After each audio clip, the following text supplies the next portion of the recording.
এবার ভোটটা কাক দিবেন? এবার ভোট যোগ্য নেতা যে তাকে ভোট দিমু।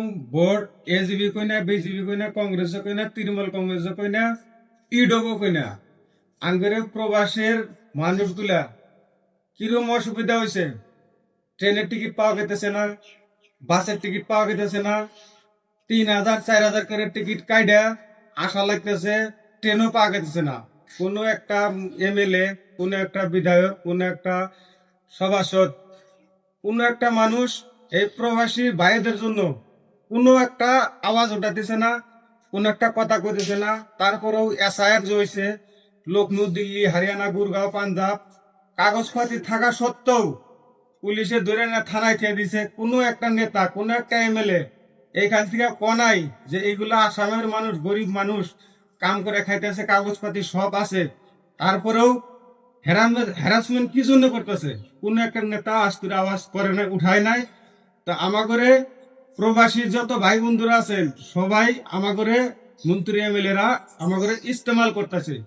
তাই প্রবাসী ভাইদেরকে বলতাছি, ভোট দিবেন, কিন্তু দেওয়ার আগে এমএলএ কে জিজ্ঞাসা করবেন যে আপনাকে যে আমি ভোট দিব আমার ফায়দা কি। আমি যে প্রবাসে থাকি পর বেকারে কোনো হইলে হারে আপনারা আমাদের পাশে দাঁড়াবেন না, নাই আগে স্বীকার করাইবেন, তারপরে যোগ্য নেতা দিয়ে তারপরে ভোট দিবেন।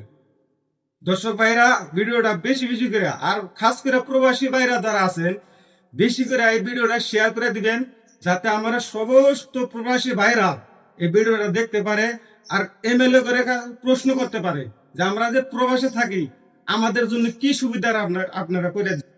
তো মন্ত্রী এমএলএ রা যদি ইচ্ছা করতো ইলেকশনের কমিশনারকে বইলাও গাড়ি হয়তো ট্রেন প্রোভাইড করে করে দেওয়ার পারতো, কিন্তু তা করে নাই। পয়সা, টাকা পয়সা তো চা নাই, টাকা গরিব মানুষ নিজের পয়সা দিয়ে আসতো। কিন্তু তাও ইলেকশনের কমিশনের কাছে আমার একটা মন্ত্রী না এমএলএ যা কইছে যে প্রবাসী মানুষগুলো আছে কিভাবে আসবো না আসবো, কোনো একটা কথা কয় নাই। এগো খালি নাকি ভোট।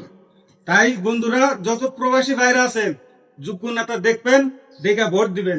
না কংগ্রেস, না এজেবি, না বিজেপি, না ইউডিএফ, ভোট দিবেন যোগ্য নেতা দিয়া। আর এই ভিডিওটা সকল প্রবাসীদের ভাইদেরকে বলতাছি, ভিডিওটা বেশি বেশি করে শেয়ার করে দিবেন, সকল প্রবাসী ভাইদেরকে দেখার সুযোগ করে দিবেন। আর আপনার হাতে অ্যান্ড্রয়েড ফোন আছে, আপনিও একটা করে ভিডিও আপলোড করেন, আপলোড করে সোশ্যাল মিডিয়ায় পোস্ট করে দেন, সকল এমএলএ এর কাছে ভিডিওটা যাতে পৌঁছায়। তো প্রবাসী ভাইরা ভিডিওটা বেশি বেশি করে শেয়ার করে দিবেন।